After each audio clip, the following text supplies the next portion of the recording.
যেই স্বাধীনতা, নতুন স্বাধীনতা আমাদের বাংলাদেশে অর্জন হয়েছে।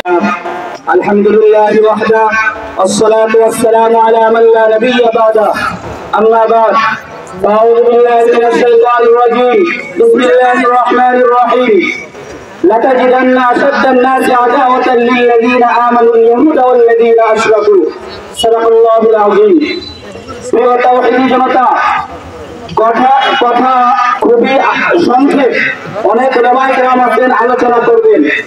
আমার বিষয়বস্তু সম্পর্কে আমি আলোচনা করতে যাচ্ছি।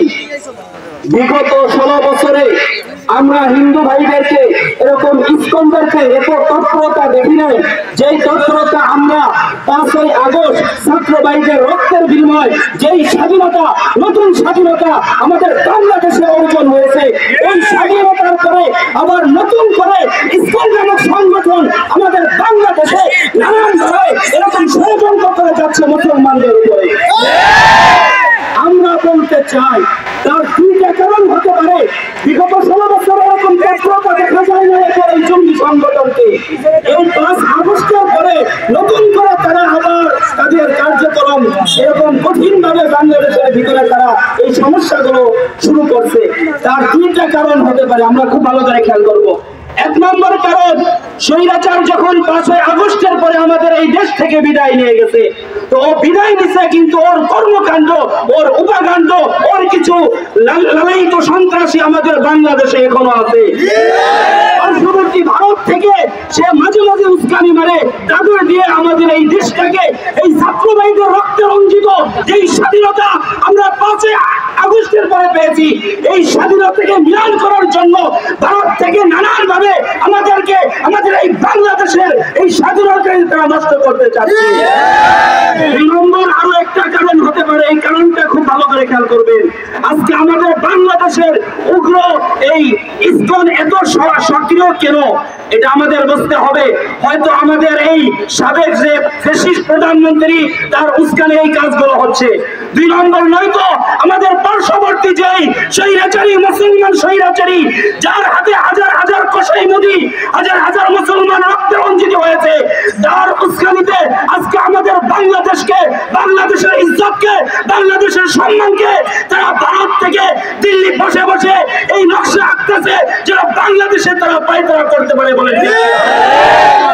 আমরাও স্পষ্ট করে বলতে চাই, তোমরা দেখতে চাও আমাদের মুসলমান ঘুমায় আছে, কিন্তু এই মুসলমান যদি জাগ্রত হয় তাহলে এই দেশের যে ফ্যাসিস্টবাদী যারা আছে, ইসকনের অনুসারী যারা আছে, তোমরা এখনো মুসলমানের রক্ত দেখো নাই। মুসলমান কিন্তু এই দেশ থেকে তোমাদেরকে বিতাড়িত করে ছাড়বে ইনশাআল্লাহ।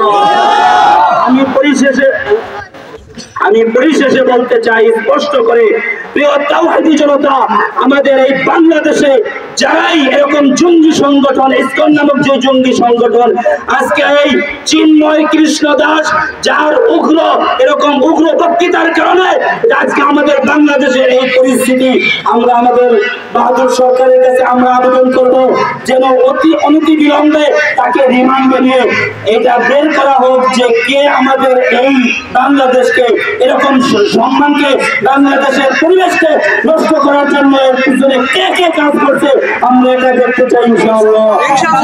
আমার শেষ কথা,